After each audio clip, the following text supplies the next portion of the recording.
From Wish TV and the All Indiana Podcast Network, this is the News 8 Daily 8 Podcast with Wish TV's Kylie Conway. A Wish TV News 8 update. Good morning. I'm Lena Pringle, filling in for Kylie Conway. This is your News 8 Daily 8 for Wednesday, April 5th.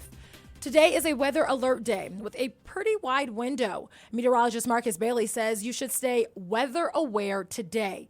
You can get Storm Track 8's weather app. It will let you know when inconvenient weather is heading in your direction. Temps will remain in the 70s today with on and off showers. Be prepared as you navigate your Wednesday.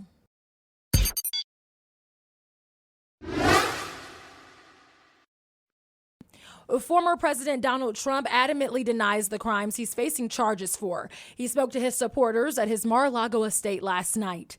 Those comments came after Trump pleaded not guilty in New York to 34 felony counts of falsifying business records. He's the first former or standing U.S. president to be charged with a crime. The 34 charges stem from an investigation into a 2016 hush money payment to adult film star Stormy Daniels. Trump has denied all wrongdoing with his lawyers, saying they'll fight to get the charges dropped, and blames politics for the case. Trump's team has until August 8th to file any motions. The prosecution will need to respond by September 19th. The judge in the case says he will rule on the motions at the next in-person hearing set for December 4th.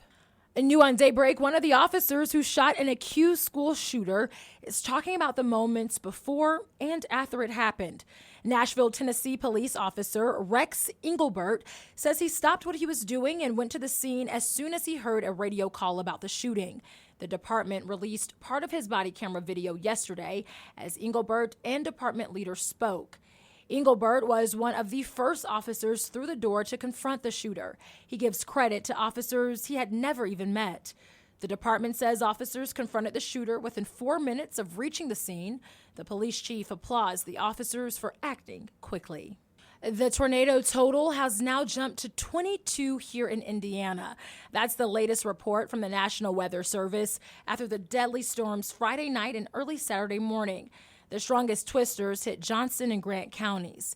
And now, Johnson County officials are asking volunteers to suspend cleanup efforts to stay safe ahead of more severe weather expected today. In Sullivan County, the Salvation Army is using utility terrain vehicles, or UTVs, to bring supplies to people recovering from the tornadoes. Drivers say the work is hard but fulfilling. The group tells us that they have already given away nearly 1,500 meals.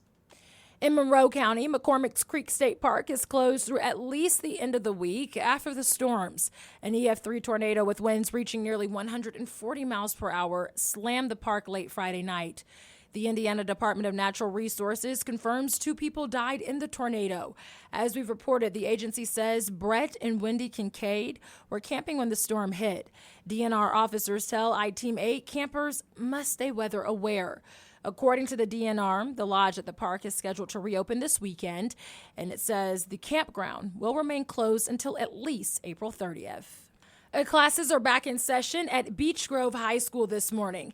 After an evacuation yesterday, firefighters went to the school just before noon on a report of a cloud of something in a bathroom, causing throat irritation.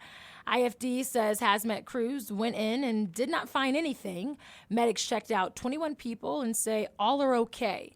School leaders say the building went through a deep cleaning ahead of today's classes.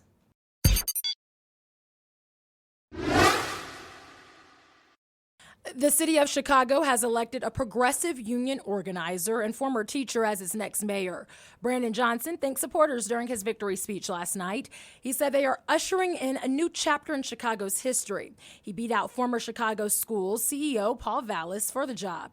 Johnson campaigned on ideas of investing more in mental health treatment, affordable housing, and youth jobs as the city grapples with high crime and financial challenges.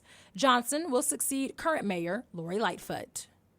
Zach Edey's trophy case is getting even more crowded. The Purdue star just picked up the Wooden Award, named for former Boilermaker and Basketball Hall of Famer John Wooden. It's given to the National Player of the Year. There are 6 different national awards for top player, and Edie has won all of them. He's the second Boilermaker to win the Wooden Award. Glenn Robinson earned it in the 1993 to 1994 season. And IU's All-American Trace Jackson Davis is ending any remaining mystery about his future, confirming Tuesday that he will forgo his extra year of eligibility and enter the NBA draft. He ends his Hoosier run as the school's all-time leading rebounder and shot blocker and third in scoring. This has been your News 8 Daily 8 for Wish TV. I'm Lena Pringle, online at Wish TV, and follow us on Facebook when you search Wish TV. Have a great day. This is the News 8 Daily 8 podcast with Wish TV's Kylie Conway. A Wish TV News 8 update on demand. For even more, on demand and on the go. Connect with Wish TV on Facebook at wishtv.com and on the free Wish TV mobile app. Thank you for listening. And be sure to like, subscribe, and follow this podcast for updates every weekday morning on the All Indiana Podcast Network and wherever you get your podcast.